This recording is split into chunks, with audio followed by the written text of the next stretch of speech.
Nesse vídeo eu vou tratar com vocês a respeito do Ibovespa e o que pode fazer preço na Bolsa de Valores no ano de 2024, sendo que na presente data o Ibovespa subiu 0,28%. Já o ETF EWZ, que você tem disponível na Quantifury, subiu 0,76%. Ele é um ETF que replica o Ibovespa para os norte-americanos. Então você teve alta no EWZ e no Ibovespa. Essa alta decorreu da alta de Petrobras, que subiu 3,7% na presente data. Vale acabou caindo por diversas razões. Um dos motivos é uma recente eventual condenação ainda sobre o caso Brumadinho. Também há especulação do Guido Mantega, e essa queda ocorreu apesar da alta no preço do minério de ferro, que subiu em Dalian. Já o petróleo subiu mais de 2%, se refletindo na alta de Petrobras. De qualquer sorte, nos últimos pregões do Ibovespa, fluxo estrangeiro tem se reduzido. Nós percebemos que o fluxo começou a ficar bastante negativo. Esse movimento se iniciou de maneira mais clara no pregão do dia 16 e ainda mais clara no pregão do dia 19. 3,4 bilhões de reais. E esse valor saiu principalmente de Vale, que chegou a um topo de R$ 74 reais e simplesmente está derretendo quase 12%. E sobre Vale, o que eu pretendo fazer, isso está em um vídeo na área de membros associado Mirai. Por isso, não deixe de se tornar membro associado Mirai clicando em Seja Membro aqui embaixo. E tratando sobre os 8 fatores que poderão ensejar preço, fazendo a bolsa subir ou cair em 2024, o JP Morgan listou esses fatores, que são: o primeiro fator, fluxo estrangeiro. Trouxe aqui para vocês o fluxo estrangeiro, que segue negativo no curto prazo, sendo que na visão do JP Morgan, e caso você não saiba, é o principal banco de investimentos nos Estados Unidos, a chave para o desempenho do mercado, especialmente os mercados emergentes, aqui falando de Brasil, será o fluxo dos estrangeiros. Os locais ainda não estão prontos para voltar para a renda variável, mesmo com a queda dos juros, sendo que a Fed Funds Rate ainda não caiu, e até por isso que o ETF TLT, desde dezembro, segue dando uma corrigida, sendo que esse ETF já acumula uma desvalorização desde 2020 pesada. Chegou a ser cotado a $170 a cota, agora está em 93. Por que isso aconteceu? Porque os juros americanos subiram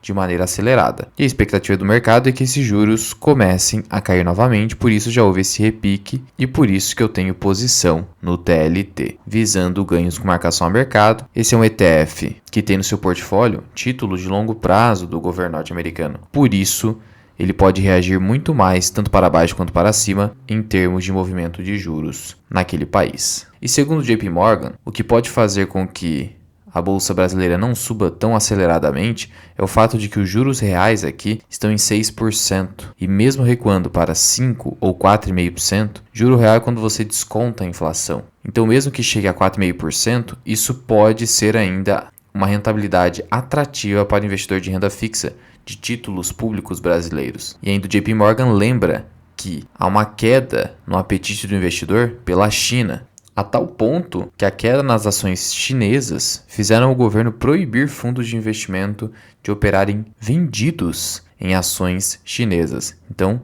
o cenário na China é esse, mas ainda negocia 9 vezes lucro, o Brasil negociando a 7 vezes ainda é mais descontado. E como citado pelo JP Morgan, no Brasil já houve mais de 4 bilhões de reais de saída do estrangeiro aqui em janeiro. Então, esse é um fator determinante. O preço de bolsa de valores no Brasil basicamente é fluxo estrangeiro. Por isso a necessidade de nós focarmos em dividendos, porque não depende da precificação realizada pelo fluxo estrangeiro. O segundo fator é a queda dos juros não precificada. O JP Morgan traz que a cada 1 ponto percentual na Selic, então se ela cair de 11,75 para 10,75, a bolsa sobe 5,5% na média, conforme os dados históricos colhidos pelo banco, sendo que esse efeito ainda não está precificado na bolsa. Então, com mais queda, apesar do fluxo estrangeiro que pode ser negativo, poderemos ter alta em razão desses dados históricos. Lembrando que um dado histórico não necessariamente vai se refletir no futuro, mas sempre há uma tendência probabilística disso acontecer. E eles destacam que setores como shopping centers e também o setor financeiro poderão ser positivamente impactados por esse corte na Selic. Lembre-se, os bancos, o setor financeiro, têm bons resultados com a Selic alta, mas com a Selic baixa também, porque a atividade de crédito se torna mais atrativa para os agentes econômicos que procuram mais o setor financeiro e ele acaba ganhando em número de contratos, não em juros recebidos. Um terceiro fator indicado pelo JP Morgan é o crescimento do PIB. Então o JP Morgan é otimista nesse sentido, com o crescimento do PIB. Ainda o JP Morgan destaca um consumo melhor do que o esperado, podendo-se abaixar os juros e estimular a atividade de crédito no país em razão da inflação que está recentemente controlada, mas devemos lembrar que o setor rural brasileiro vai ser impactado negativamente pela quebra de safra. O El Niño vai impactar e isso vai aumentar o preço dos alimentos. Então eu não ficaria tão tranquilo em relação à inflação como foi no ano passado, entre aspas, e ficaria cauteloso em relação a isso, e você já deveria estar protegido em relação ao IPCA no corrente ano. Já venho falando disso desde o ano passado em diversos vídeos. Em relação ao fiscal, esse seria o calcanhar de Aquiles do Brasil, e de fato é. Tivemos recentemente a aprovação de 300 bilhões de reais em juros subsidiados pelo BNDES, e nós sabemos que a taxa que será ofertada é de TR mais 2%, praticamente hoje seria 4,5% ao ano. Eu gostaria de captar crédito a 4,5% ao ano e depois investir todo esse dinheiro em títulos públicos federais que pagam 10% ao ano. Você não gostaria? Então, na prática, isso gera ainda mais déficit orçamentário para o governo federal. No passado vimos isso com o governo Dilma e por que agora seria diferente? Sendo que, como destacado pelo banco, se a economia piorar e a popularidade do Lula mergulhar, a pressão por aumento de gastos deve crescer, porque afinal de contas, quando o político está desesperado, ele aumenta gastos públicos para tentar se promover. Um sexto fator destacado é que o petróleo é quase o novo agro na visão deles. É que o agronegócio fez pelo PIB e pelas contas públicas em 2023 o que o petróleo deverá fazer a partir de 2024. Então, o otimismo é com o petróleo, até porque o agronegócio vai cair nesse ano, como eu já falei para vocês aqui no canal. Segundo eles, estimamos que a produção da Petrobras crescerá 2,8 milhões de barris dia para 3,3 milhões nos próximos 5 anos. Um sétimo fator seriam os valuations que estão ok. Entre os 10 setores do MSCI Brasil, 7 estão negociando abaixo de suas médias históricas, como setor de energia, materiais, industriais. O setor industrial brasileiro está muito enfraquecido. Financeiros, discricionários, básicos e saúde. Sendo assim, para o banco, os valuations não são impeditivos para o aumento do fluxo, desde que as empresas apresentem bons resultados. Lembrando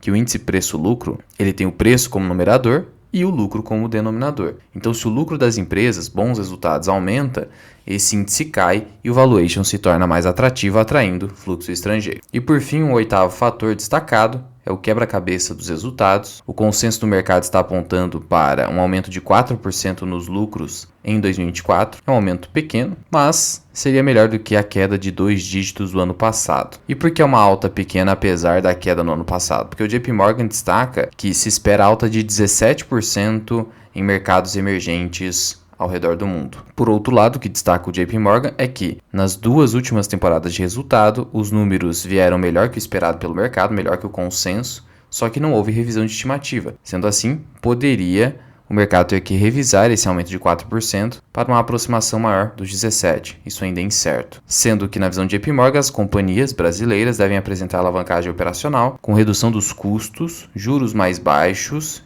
que impacta positivamente no resultado financeiro, e a aceleração da economia na margem. E lembre-se, o fluxo estrangeiro persegue os fundamentos das empresas. Se as empresas brasileiras reportarem bons resultados, o capital vai ingressar novamente. Então, na prática, o que mais importa é o resultado operacional das empresas, e é assim que vai movimentar o capital estrangeiro para o Brasil novamente. Por isso, a necessidade de você acompanhar o resultado trimestral das empresas, a fim de entender o que está acontecendo com a microeconomia das empresas brasileiras. De nada adianta você ficar só aficionado em fatores macroeconômicos como juros, se você não olhar para dentro das empresas, como efetivamente elas estão operando e qual é a sua performance nesse cenário atual. Mas já comenta aqui embaixo o que você pensa a respeito desses fatores e se você espera um 2024 com bolsa realmente subindo. Muito obrigado por ter ficado comigo até aqui. Eu sou o Luens, que é o canal Mirai Investing. Até o próximo vídeo.